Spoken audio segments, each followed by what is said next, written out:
Hello and welcome. This is Rooflemonger, my friends. In today's video about Street Fighter 6, I'm just here to highlight a single move, and it's a very silly move, and that is JP's reversal.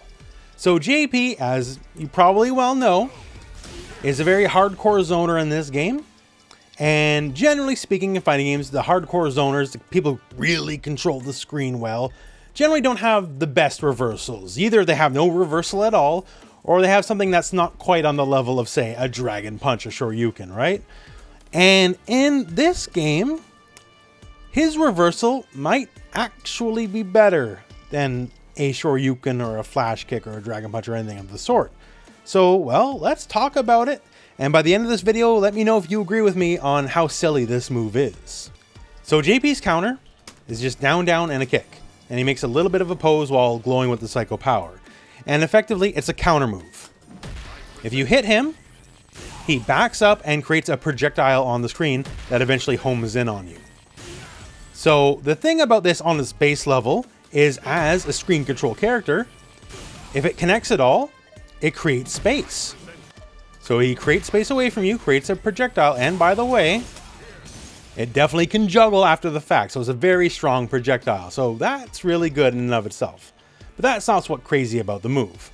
One,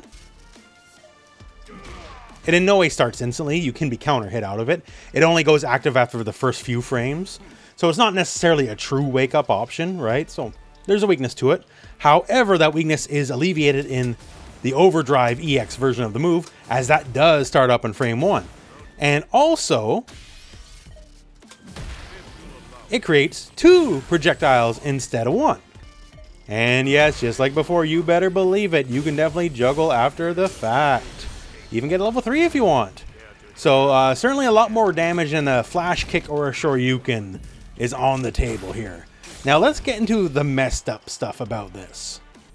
So nominally, just fighting game 101, right? This is not necessarily just Street Fighter, but generally if you see a counter move, the counterplay to the counter move is you throw them out of it, right? Like it beats strikes, but doesn't beat throws. And that's sort of true. The regular version can get thrown just like anything else, but this is where it gets extra silly. The EX version, not so much.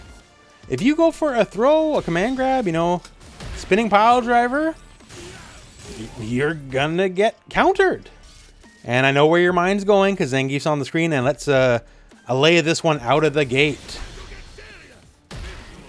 Not happening. No 720 for Zangief. In fact, the animation's so long, now that projectile's on the screen is a guaranteed punish counter. So, really good. And now, so everything I probably said to you is like, wow, okay, you know, maybe, hopefully I'm selling you on the idea here. This is a pretty good move. Frame 1, gets all strikes, beats all throws. He creates space backwards, and then he creates multiple threats on the screen for you that you can also, if you get hit, he gets like full combos and juggles and all that fun stuff, right? But now, let me tell you the actual messed up thing about all of this. So I knock him down. I know this is going to happen for whatever you say. I know it's going to happen, right? So it's not like the fireballs hit right away. So, you know, I'm going to do something about it. Oh, what? So, yeah, even if you hit him, the projectiles do not go away. Like, that is actually antithetical to how most 2D fighting games work. The only games that get away with, like, absolute nonsense like that are, well, Mortal Kombat games or something like that. And, well, I've compared JP to a Mortal Kombat character many times over, so I guess fair enough. But yeah, usual fighting game logic 101. I hit you, the nasty thing that's on the screen goes away. Not the case here. Even if you hit him after the fact, you still have to worry about those projectiles coming. Once again, it'll launch you, he gets a full combo. It's bad times. Okay, so now next layer, I'll trigger this. Sure, okay, let's trigger it. And now I'm going to throw you. And okay, there we go. I'm, you know, invincible to it, basically. I cannot be hit out of the grab animation. So that is something. But that something, the issue is in no way, shape, or form guaranteed. So the funny thing about all this is, it's not like that grab's guaranteed or anything.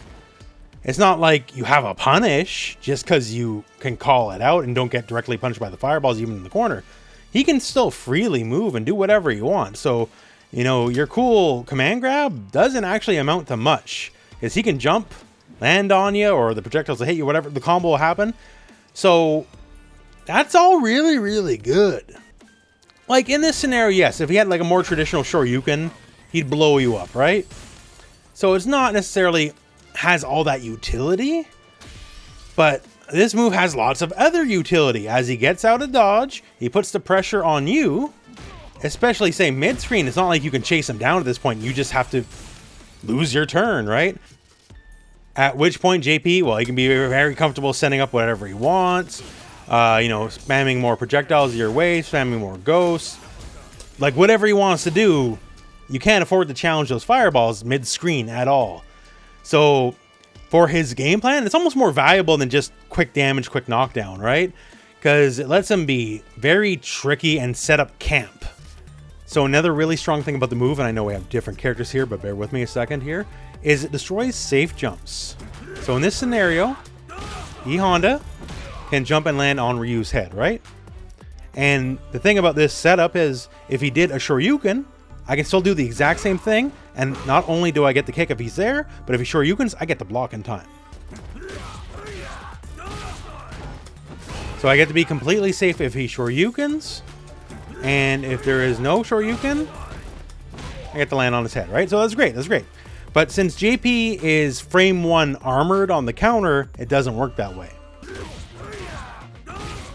The way this works is normally with the safe jump, I would attack, and if there was a Shoryuken and it was invincible, my attack would go through it, but I'd land in time to block. This setup, it just doesn't quite work the same way. Even though I'm barely touching the ground, when it connects, it's frame 1. It happens as the first possible frame. So where invincibility, true invincibility, would just have the attack go through it, it catches that attack on its like last possible frame, and therefore safe jumps aren't a thing. I didn't expect a reversal as strong and as wild as this, right? I expected this to be like counter hit, sure, get thrown out of it for free, and all that. It still has the counterplay of if he does, you can just wait him out, then punish the recovery, just like anything you would expect, sure. But it's a very fun and interesting move for what it is. So that said, let me know what you think. Is it a little messed up that a character that can easily control this much of the screen at all points of the game has a reversal this strong? Or do you just think it's interesting for what it is? Because I'm kind of at both points. I think it's actually really strong for this kind of character to have that kind of reversal. And I also think it's cool as hell, honestly. So let me know what you think in the comments below. And otherwise, this video is a highlight of the move. And I guess we're at the end of the video. So thank you very much for watching. Hope this video has found you well. And go out and play some Street Fighter.